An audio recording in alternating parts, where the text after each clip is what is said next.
సమర్థ సద్గురు సాయినాథ్ మహారాజ్ కీ జై. ముందుగా సాయి కుటుంబీకులు అందరికీ కూడా నమస్కారం అండి.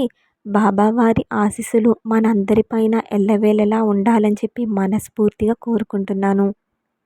ఈరోజు బాబావారు మనకి ఒక చక్కటి సందేశాన్ని తెలియపరచాలి అని అనుకుంటున్నారు. ఆ సందేశం ఏంటో తెలుసుకోవడానికన్నా ముందుగా మీ అందరికీ చిన్న రిక్వెస్ట్ అండి. మీరు కనుక మొదటిసారిగా మా ఛానల్ని చూస్తున్నట్లయితే సబ్స్క్రైబ్ చేసుకుని పక్కనే ఉన్నటువంటి బెల్ ఐకాన్ క్లిక్ చేస్తే ఫర్దర్ నోటిఫికేషన్స్ అన్నీ కూడా మీకు అందుతాయి. మీకు ఈ వీడియో నచ్చినట్లయితే తప్పకుండా చిన్న లైక్ ఇవ్వటం మాత్రం అస్సలు మర్చిపోవద్దు. బిడ్డ, ప్రతి ఒక్కరూ కూడా వారు ఉన్నటువంటి పరిస్థితులకు అనుగుణంగా ఆలోచించి ఉన్న పరిస్థితులను తృప్తిగా ఇంకా సంతృప్తిగా ఉంటే గనక ఆ వ్యక్తికి మించిన ఆనందం ఎవ్వరిలోనూ కూడా కనిపించదు. ఉన్నదానిలోనే తృప్తి చెందేవారి జీవితం ఎంతో ఆనందంగా ఉంటుంది. ఎన్నో కోట్లు, మరెంతో బంగారం, ఎన్నో బంగళాలు ఉన్నవారికి కూడా ఆ తృప్తి ఉండదు. ఉన్నదానిలో సంతృప్తి పడే వ్యక్తికి ఉన్న ఆనందం వారికి అసలు దొరకనే దొరకదు. ఇక ఇలాంటి వారు కష్టానికి కృంగిపోరు, సుఖానికి లొంగిపోరు. ఎలాంటి పరిస్థితుల్లోనైనా సరే స్థిరంగా ఉండగలుగుతారు.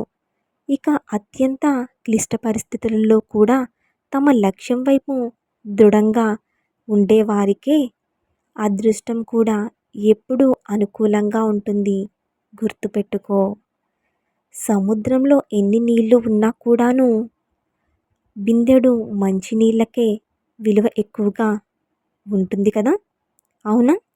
అలాగే నీ దగ్గర ఎంత డబ్బు ఉన్నా సరే, ఎంత బంగారం ఉన్నా సరే, నీలో ఆ కాస్తంత మంచితనానికి విలువ అనేది ఎక్కువ. ఎప్పుడైనా మనం చేసే మంచి పనుల మూలంగా దుఃఖం లభించి ఇంకొకరికి వారు చేసిన చెడు పనుల మూలంగా సుఖం లభిస్తే మనసుకి తప్పకుండా అనిపించవచ్చు.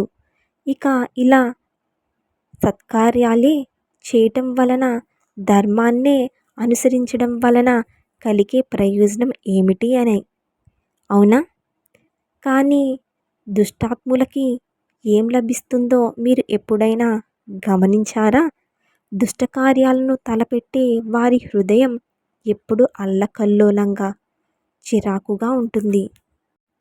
ఆ మనసులో అనుక్షణం కొత్త సంఘర్షణలు ఉద్భవిస్తూనే ఉంటాయి. ఇక అపనమ్మకం వారికి జీవితాంతం వెంటాడుతూనే ఉంటుంది. ఇదేనా సుఖమంటే? అయితే ధర్మ మార్గాన నడిచేవారు, సత్కార్యాలను చేసేవారు, మంచి పనులను చేసేవారు, సత్మీయులైన వ్యక్తులు మనసులు సర్వదా ప్రశాంతంగా ఉంటాయి. వారి స్థితులు ఏవి కూడా వారి యొక్క జీవన గమనంలో బాధాకరంగా ఉండవు. సమాజంలో గౌరవ మర్యాదలు, మనసుకి సంతోషం అనేది లభిస్తుంది. అంటే మంచి ప్రవర్తన అన్నది భవిష్యత్తులో లభించే సుఖాలకు మార్గం కాదు, సుఖానికి నిర్వచనమే. మంచి ప్రవర్తన, అదేవిధంగా చెడ్డ ప్రవర్తన అన్నది భవిష్యత్తులో ఎదురయ్యే సుఖాలకి కారణం కాదు. అధర్మం చేసిన క్షణమే అది దుఃఖాలను ఉత్పన్నం చేస్తుంది. ధర్మాన్ని ఆచరిస్తే సుఖం రాదు. ధర్మానికి మరో పేరే సుఖం. అర్థమైందని అనుకుంటున్నాను. జీవితంలో లభించిన దానికంటే, అలాగే లభించబోయే దానికంటే కూడాను అత్యంత విలువైనది మీ యొక్క నవ్వు. అందుకే జీవితాన్ని ఎప్పుడూ కూడాను నవ్వుతూ గడపండి. చింతించవద్దు, బాధపడవద్దు. నెమ్మదిగా అన్నీ కూడా సర్దుకుంటాయి. అన్నీ కూడా నీకు సానుకూలంగా మారి తీరుతాయి. మీకు అర్థమయ్యేలా చెప్పాలి అనంటే, ఒక తోటమాలి 100 కుండల నీళ్లు పోసినా కూడాను ఏ ఋతువులోనో వచ్చే ఫలాలు ఆ ఋతువులోనే వస్తాయి. అవును కదా? ఇక దానికి చింతించడం ఎందుకు?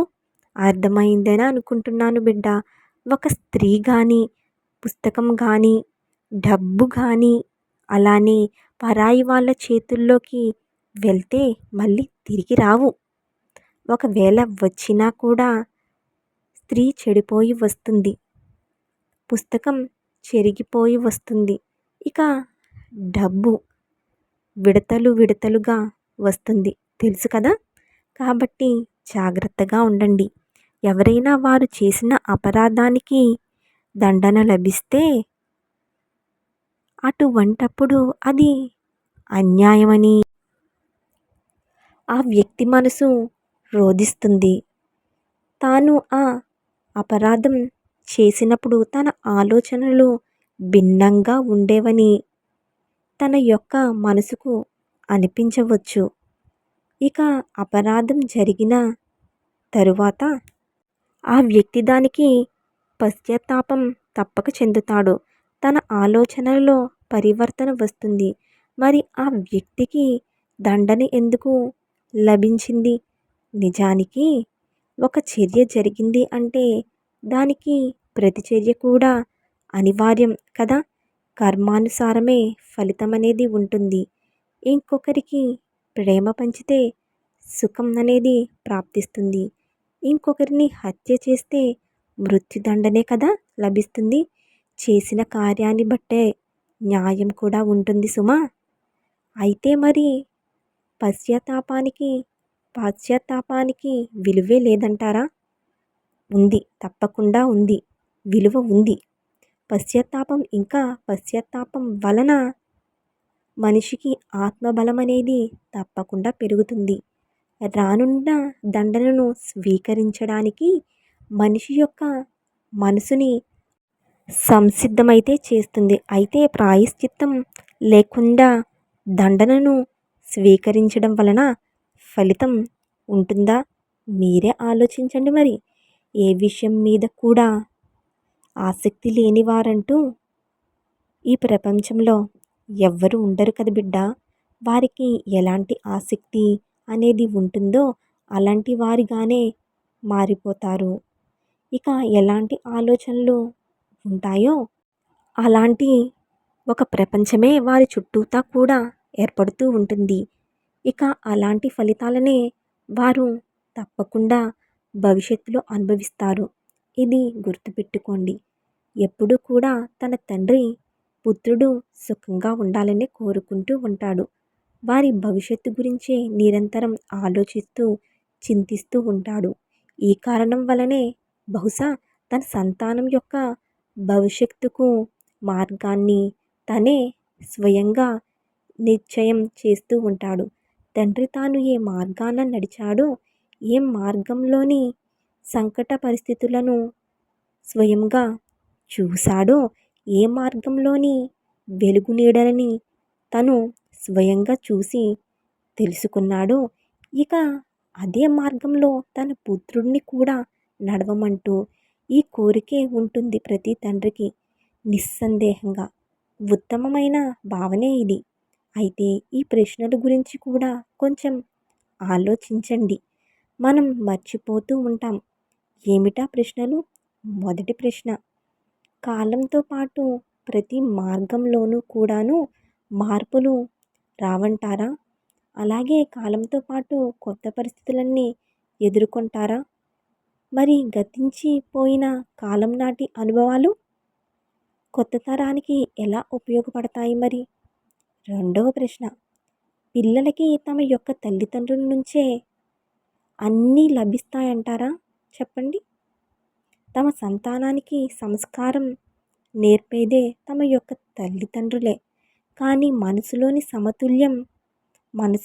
సమతుల్యాన్ని భగవంతుడు ఇస్తాడు.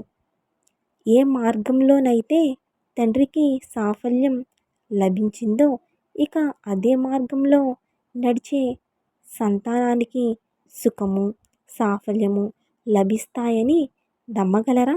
చెప్పండి. మూడవ ప్రశ్న, జీవితంలో ఎదురయ్యే సంఘర్షణలు, సవాళ్ళ వలన ప్రయోజనం లేదంటారా?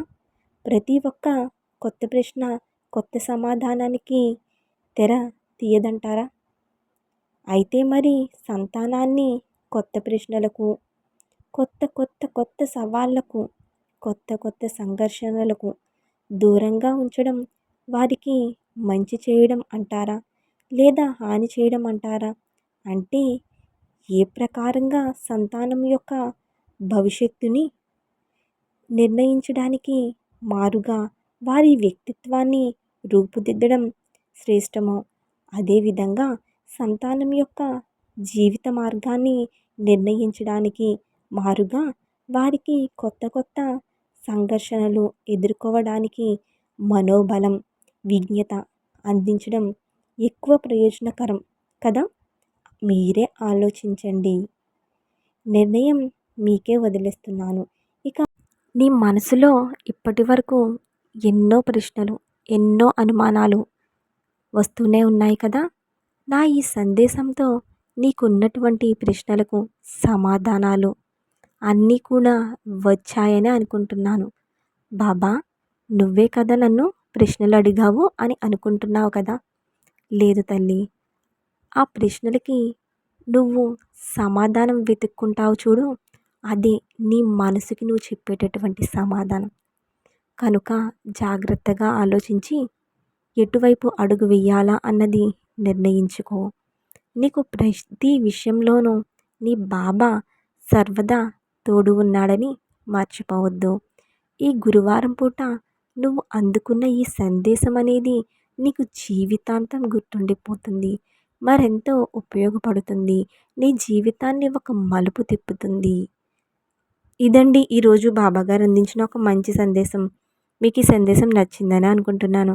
మీకు ఈ సందేశం నచ్చినట్లయితే తప్పకుండా చిన్న లైక్ ఇవ్వడం మాత్రం అస్సలు మర్చిపోవద్దు. మొదటిసారిగా మా ఛానల్ని చూస్తున్నట్లయితే సబ్స్క్రైబ్ చేసుకుని పక్కనే ఉన్నటువంటి బెల్ ఐకాన్ క్లిక్ చేస్తే ఫర్దర్ నోటిఫికేషన్స్ అన్నీ కూడా మీకు అందుతాయి. Thank you for watching.